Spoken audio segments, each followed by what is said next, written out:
with a bolder, brighter, brash young crew, and on a brand new mission, Star Trek is reborn. And anyone who thinks they've seen it all before is in for a big surprise. Buckle up. Join us as on the way over the next 30 minutes, Chris Pine revels in the role of a young Captain Kirk. Captain Kirk he's an unrepentant ladies' man.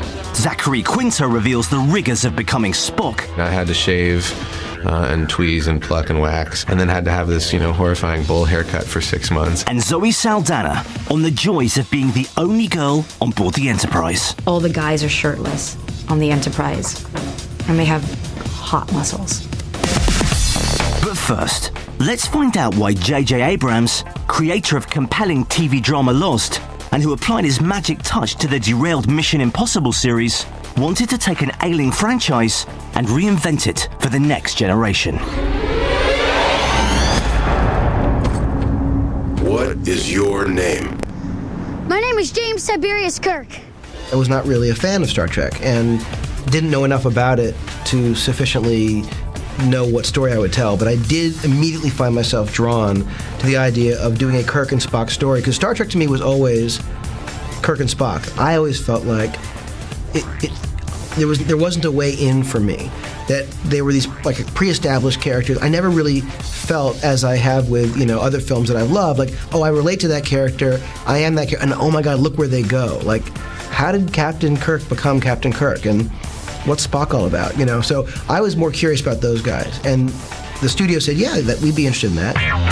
The idea of a young, sexy crew meant unearthing some star-making turns from a cast of fresh faces. I auditioned for it in the spring of 2007 and had just a dismal audition that ended up with me not getting it, which was fine. It happens all the time. Just water off a duck's back. We cast everyone else in the group, the main group, and we didn't have a captain.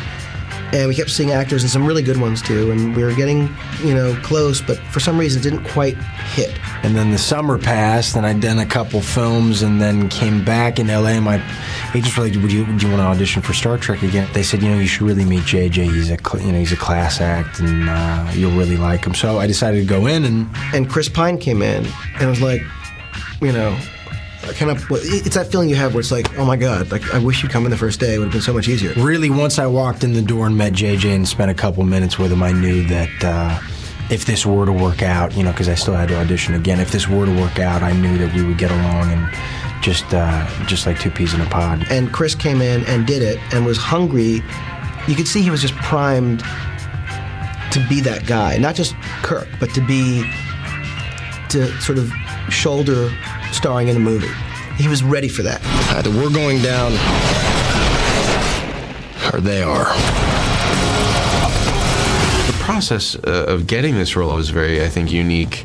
I only read one time for the casting director on tape. I was the first person they saw for the movie. And 2 days after that reading, I left the country and went traveling for 2 months. I got back on my 30th birthday and met with JJ 2 days later, and then had the offer like 2 days after that. So it was so... normally I think you'd have to slog through a bunch of testing, screen testing, studio approval, and that didn't happen for me. I thought that Spock would be the hardest character to cast, and Zachary was the first person we cast. And it was because when we first met him, it was instantly obvious he was born to play this part. And we were like, cast him. I let the material inform what I did in my audition, and then really just engaged JJ in a conversation about it. And from the very beginning, it was clear that the mandate was that nobody was expected to recreate the performances of the original cast. So I just felt like I was in really good hands all the time, and that I trusted everybody that I was working with, and that I didn't really let any of that other stuff affect my experience. Rounding out the cast are Carl Urban as Bones, Anton Yelchin as Chekhov, Simon Pegg as Scotty. That's exciting. And John Cho as Sulu. Sulu's the pilot of, if you will, of the Enterprise. And this whole mission happens quite by accident. The guy who's supposed to be the helmsman is sick, and so I have to take over, much to the captain's chagrin. And so it's him having to deal with this giant mission on the fly, as it were. And completing the crew is language expert Uhura, portrayed by Zoe Saldana, who's the only girl on board the Enterprise. Captain Kirk kind of put it in one of the scenes in the movie that Uhura is there because she has a very talented tongue. Study of alien languages, morphology, phonology, syntax. Means you've got a talented tongue. She's definitely a very stoic, elegant, and important tool for the Enterprise, and I think the boys need her around. She's sort of like, she's a breath of fresh air. Honing in on an origin story that would bring all these characters together for the very first time, Abrams came up with a prequel that at its core reveals how Kirk and Spock forged their lifelong friendship. It really is, a two-hander in a lot of ways. Kirk, as we meet him as a young man, is this aimless guy who doesn't have a purpose, and he just seems to be, full of potential, but without any direction whatsoever. You at least want to know my name before you completely reject me? I'm fine without it. You are fine without it. It's Jim Kirk. And he's just, this punk who goes to these bars and picks up girls and, starts fights, and he's got nothing to lose. You're studying. What's your focus? Xenolinguistics. You have no idea what that means. And the arc of the story really is kind of him learning how to harness all of that energy and become the commanding figure that he later becomes in the series. But really, it's at that moment in this scene in a bar when he's trying to hit on this girl. For a moment there, I thought you were just a dumb hick who only has sex with farm animals. Well, not only. This townie isn't bothering you, right? Oh, beyond belief.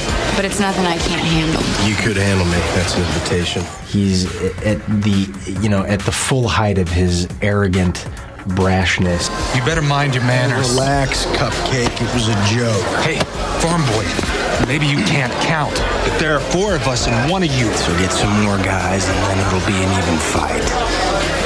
That's when he gets called upon to do this job, to join Starfleet. Or he gets presented with the challenge of whether or not he wants to do it. Enlist in Starfleet. You guys must be way down on your recruiting quota for the month. Well, if you're half the man your father was, Jim, Starfleet could use you. You can be an officer in 4 years. You can have your own ship in 8.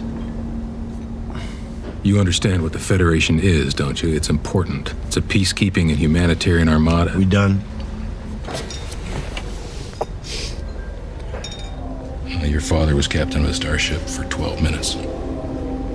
He saved 800 lives, including your mother's and yours. I dare you to do better.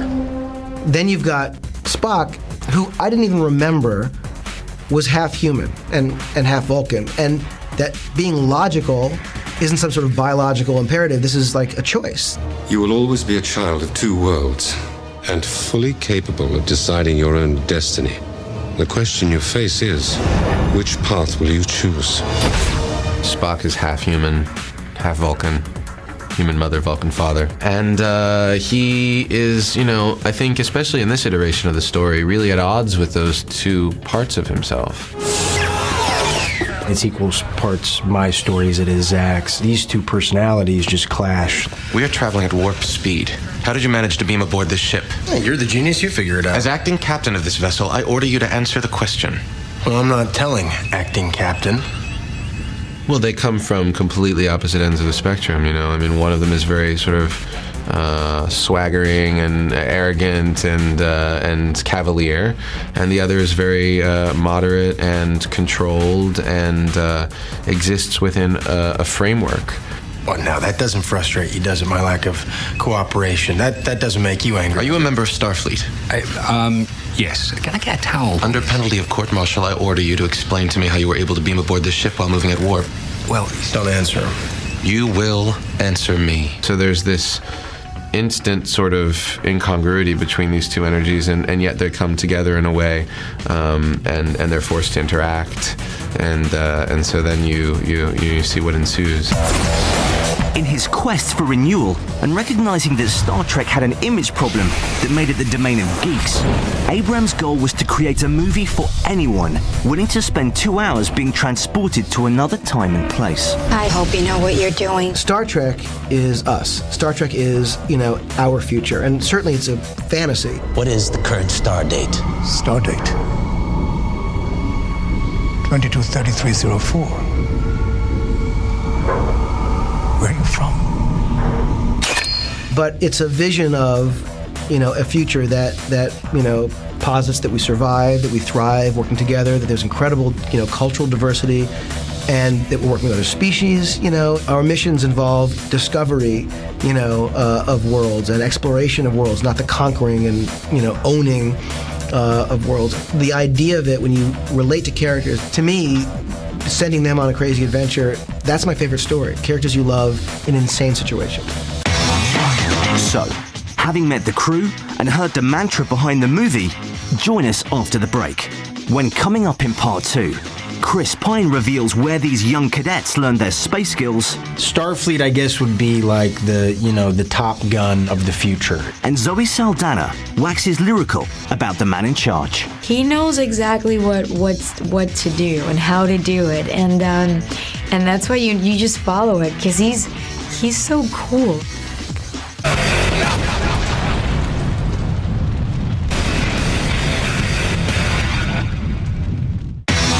Welcome back to part 2 of making the movie Star Trek.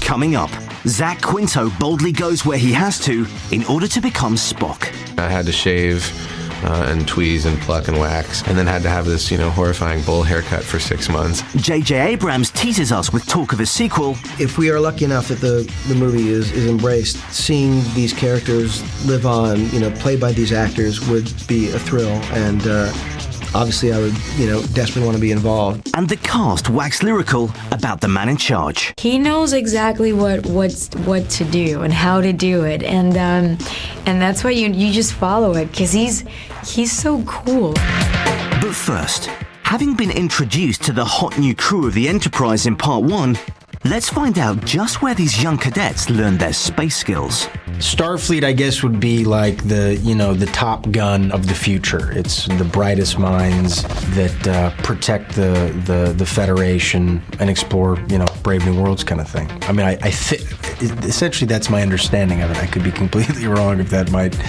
offend some Trekkies out there. Thematically, it's really about being called to something in yourself and being called to something as a crew, and defining what it is that you are fighting for or against, as it were. In this adventure, Abrams wipes the slate clean of previous Trek incarnations, yet respectively doffs his cap to the legacy of the property. The approach of this movie was to take the story, the characters, the production design, the wardrobe, the prop design, everything, and use the inspiration that came from the original material and apply it to whatever would be relevant and vital now. How did you manage to beam aboard this ship? Hey, you're the genius, you figure it out. As acting captain of this vessel, I order you to answer the question. Well, I'm not telling, acting captain. So the question was, how do you take these characters that are literally called Kirk and Spock? How do you take the guy with the pointy ears, the blue shirts, the yellow shirts? How do you take, the communicators and the spaceship and all the stuff that you go, oh yeah, Star Trek, and validate it? And that was really the goal of this movie, was not to make it cool necessarily, but to make it feel true and real. Recreating space on a mythic scale, the action barely lets up. With stunning set pieces and seamless special effects, which are sure to wow today's seen-it-all-before audiences. Emergency evasive! Fire everything! Me, Zach, and John had about a month and a half working essentially side by side with these stunt coordinators. So about 3 hours a day we'd go in and just hit bags and learn the choreography for our various assorted fight scenes and stuff. So we got to know each other pretty well. Great job. You can try to manufacture chemistry on set, which people do all the time.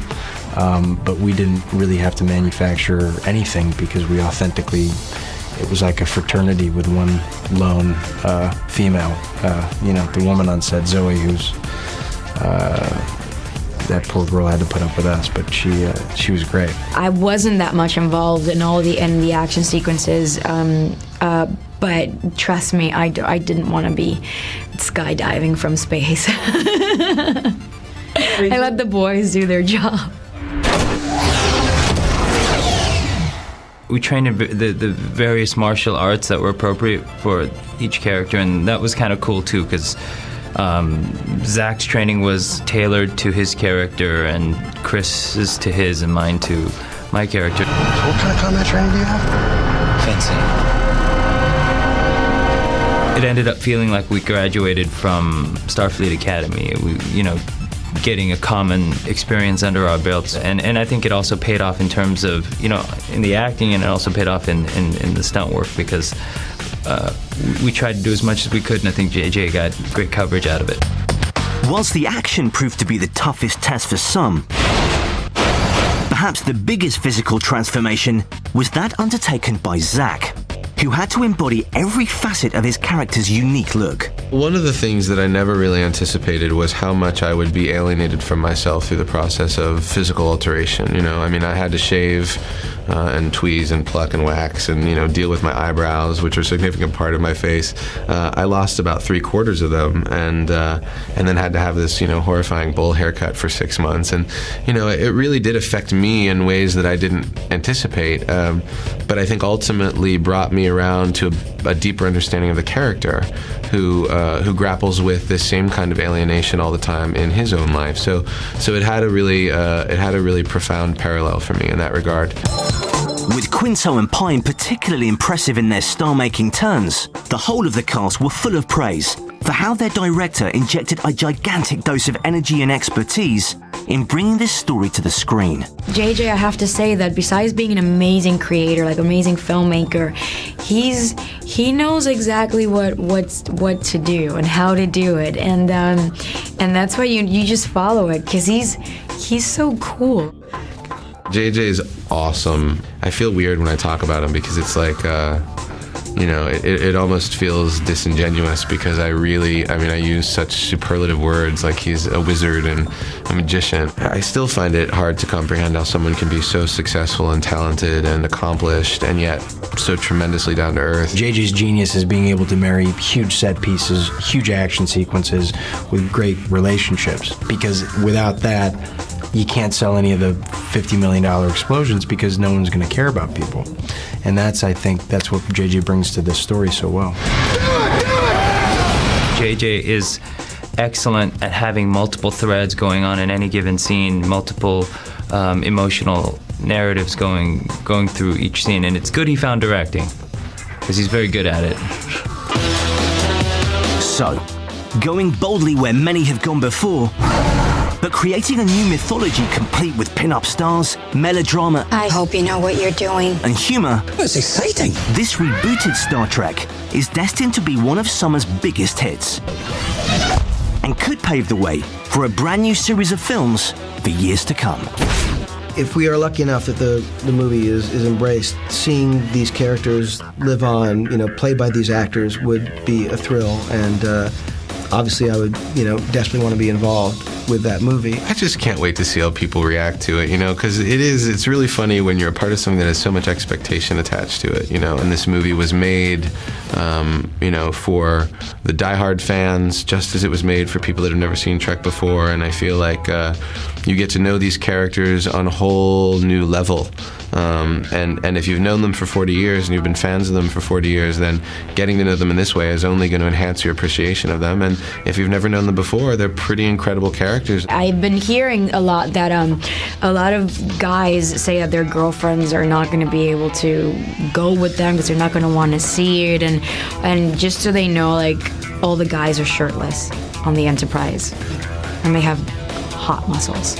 It's a 2-hour popcorn movie. I don't know who would not want to come see this movie. There are a lot of big action-adventure comic book movies out there that are dark and kind of edgy and violent and really kind of look at it at the darker side of humanity. And this is not it. This is fun entertainment that'll knock your socks off. My feeling is this, is that if people like the movie and it works, it is literally because this cast was so good. The writers did an outstanding job. I think that the visual effects literally just jaw-dropping. They did some amazing work, and it's just everyone who worked on that movie, I just think, is at the top of their game and really outdid themselves. And if people don't like it, it's completely my fault.